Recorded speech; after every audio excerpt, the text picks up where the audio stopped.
ब्रेकनंतर बुलेटिनमध्ये आपल्या सगळ्यांचं पुन्हा एकदा स्वागत। यानंतर महत्त्वाच्या घडामोडींचा घेऊया सुपरफास्ट आढावा टॉप 25 न्यूजमधून। गृहमंत्री अमित शहा आजपासून 3 दिवस महाराष्ट्र दौऱ्यावर। आज रात्री 9:30 वाजता नागपुरात, नागपूर, नांदेड आणि मुंबईत भरगच्च कार्यक्रम। गृहमंत्री अमित शहांची उद्या नांदेडमधील नवीन मोंढा परिसरात सभा। पावसामुळे वॉटरप्रूफ टेंटची सुविधा।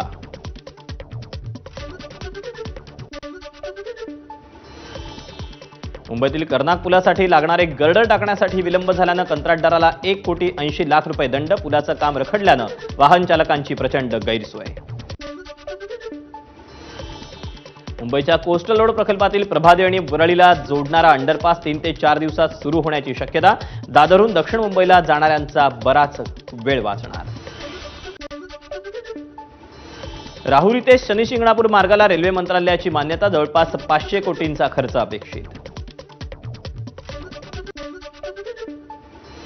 28 आणि 29 मे रोजी रायगडाला जाणारा पर्यायी पायरी मार्ग बंद राहणार। शिवराज्याभिषेक दिन सोहळ्याच्या पार्श्वभूमीवर सुरक्षात्मक उपाययोजना करण्याच्या दृष्टीने निर्णय।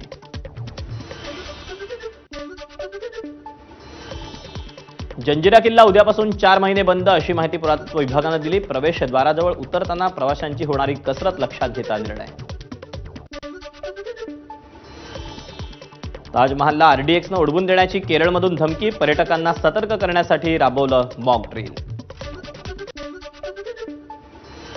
आरजेडी प्रमुख लालू यादव यांचा मुलगा तेजप्रताप यादवला 6 वर्षांसाठी पक्षातून बाहेर काढलं। वैयक्तिक आयुष्यातही काही संबंध नसल्याचं केलं जाहीर।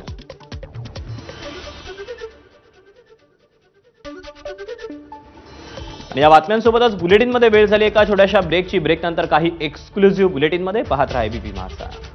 प्रस्तुत करते एमबीपी।